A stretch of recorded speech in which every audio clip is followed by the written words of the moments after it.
രാത്രിയായപ്പോൾ എൻ്റെ ഉമ്മച്ചി ഇപ്പച്ചി സാധനം വാങ്ങാൻ വേണ്ടി സൂപ്പർ മാർക്കറ്റിൽ പോകാൻ നിൽക്കണേ. അതിൽ പിന്നെ ഞാനും ഒപ്പം കൂടി വെറുതെ എന്തിനാ ഒരു കണ്ടന്റ് ഒഴിവാക്കണമെന്ന് കരുതിയാണ് ഞാൻ പോയത്. പകലിൽ വെയിലിൻ്റെ ചൂട് സഹിക്കാൻ കഴിയാത്തതുകൊണ്ടാണ് ഞങ്ങൾ രാത്രി സാധനം വാങ്ങാൻ വേണ്ടി പോയത്. അങ്ങനെ വീട്ടിലേക്ക് ആവശ്യമായ ഓരോ സാധനങ്ങളും അങ്ങനെ എടുക്കുകയാണ്. അതിലുണ്ട് എൻ്റെ അമ്മ ഈ വിമ്മിന് ഓഫറാണ്. ഓഫർ ഉള്ളതിനും എത്ര പ്രൈസ് എന്നാണ് എൻ്റെ അമ്മ നോക്കുന്നത്. എൻ്റെ അയിതമാനാണ് അവിടെ ഓരോ സാധനം വലിച്ചിരുന്നത് തിരക്കില്ല. അങ്ങനെ ഓരോ സാധനം എൻ്റെ അമ്മേൻ്റെ കയ്യിൽ ഞാൻ എന്തെങ്കിലും പഠിക്കുന്നത്. എൻ്റെ മകനെ എങ്ങനെയെങ്കിലും അടുക്കി വെക്കണമെങ്കിൽ എന്തെങ്കിലും മേടിച്ചു കൊടുക്കണമെങ്കിൽ എത്തിക്കണം. ഞാനൊരു ഐസ്ക്രീം വാങ്ങിയെടുക്കാൻ തീരുമാനിച്ചു. നല്ലതൊന്നല്ല മേടിച്ചു കൊടുക്കുന്നത്, പിന്നെ എങ്ങനെയെങ്കിലും ഒന്ന് അമർത്തിയിരുത്തണമല്ലോ. അങ്ങനെ ഐസ്ക്രീം മേടിച്ചു കൊടുത്ത് നമ്മൾ പിന്നെ കാര്യമായിട്ട് പോകണം, നമുക്കുള്ള എന്തെങ്കിലും വാങ്ങണം എന്ന് കരുതിയിട്ടാണല്ലോ. അങ്ങനെ ഓൻ്റെ ഐസ്ക്രീമും ഓൻ്റെ കൈക്ക് കൊടുത്തേ. പിന്നെ എനിക്ക് എന്തൊക്കെയാണ് വാങ്ങാമെന്ന് ഞാൻ ആലോചിച്ച് ഇങ്ങനെ നിൽക്കുമ്പോഴാണ് ഓൻ അവിടെ അടുത്ത് കുലുമാനുണ്ടാക്കുന്നത്. ആ ഐസ്ക്രീം അപ്പം തന്നെ പൊട്ടിച്ച് തിന്നണം പോലും.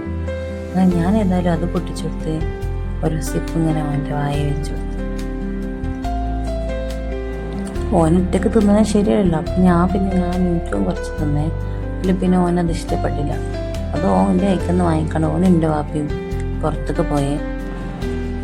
പിന്നെ എനിക്കും ദാഹിക്കാം. പിന്നെ ഞാൻ എന്തെങ്കിലും മേടിക്കുക വിചാരിച്ചാൽ 2 സിപ്പപ്പ് എടുത്തേ. ഈ മാംഗോ സിപ്പപ്പ് എടുത്തത് മാത്രമേ ചെയ്തിട്ടുള്ളേ, അപ്പോൾ മേടിച്ചില്ല. ഞങ്ങൾ മഞ്ചാടിയാണ് ഈ വാങ്ങിയത്.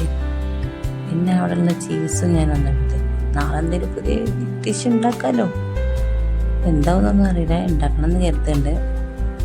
പിന്നെ ഏതായാലും ഈ സാധനം ഞാൻ ടെസ്റ്റ് ചെയ്യാൻ വേണ്ടി എടുത്തതിനെ പിന്നെ ഞാൻ എടുത്തില്ല, അവിടെ തന്നെ വെച്ച്. പിന്നെ ചൂടോണ്ട് പിന്നെ ഞാൻ ഒരു സംഭാരം എടുത്ത്. പിന്നെ തിരിച്ച് പോകാനും വേണ്ടി നിന്നപ്പോൾ ഓൻ എൻ്റെ കൈക്കുള്ള മഞ്ചാടി വേണം പോലും, അങ്ങനെ തോന്നിക്കൊടുത്ത്. പിന്നെ ഞങ്ങൾ മീൻ മേടിക്കാൻ വേണ്ടിയാണ് അങ്ങാടിക്ക് പോയേ.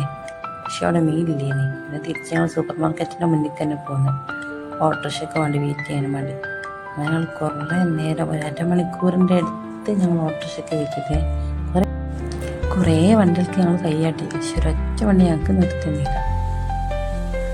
പിന്നെ ഏതായാലും അവിടെ പോസ്റ്റ് അടിച്ചിരിക്കല്ലേ കരുതിക്കാണ് ഞങ്ങൾ എന്ത് ചെയ്ത് ഓരോ മുട്ടായി എടുത്ത് തിന്നലാണ്.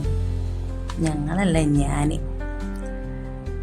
എനിക്കാണോ ദാഹിക്കും ചെയ്യാം. പിന്നെ ഏതായാലും വേർഡ്സ് സിപ്പപ്പൊക്കെ ഉണ്ടല്ലോ കയ്യെന്ന് കരുതിക്കാണ് ഞങ്ങൾ എന്ത് ചെയ്ത് ഓരോ സിപ്പപ്പ് എടുത്ത് തിന്നൽ തുടങ്ങി. ആദ്യം തന്നെ മഞ്ചാടിയാണ് തിന്നത്. അടുത്തത് എനിക്ക് ഓർമ്മ ഇനി ഒക്കെ എൻ്റെ മകനാണ് എടുത്ത് കുടിച്ചത്. പിന്നെ ഏതായാലും ഓൻ കുടിച്ചതിൻ്റെ ബാക്കി എന്തായാലും എനിക്ക് കിട്ടില്ലോ എന്ന് കരുതിക്കാണ് ഞാൻ വെയിറ്റ് ചെയ്ത്. വെറുതെ ഞാൻ കാത്തിരുന്നത്. ഒരു തുള്ളി പോലും ആ സാധനം എനിക്ക് തന്നില്ല. പിന്നെ 3/4 മണിക്കൂറിന് ശേഷം ഞങ്ങൾക്ക് ഒരു ഓട്ടോറിക്ഷ കിട്ടിയേ. പിന്നെ അതിൽ ഞങ്ങൾ സാധനങ്ങളൊക്കെ കയറ്റി വീട്ടിൽ വന്ന് എൻ്റെ ഉപ്പ കയറി കേട്ടോ.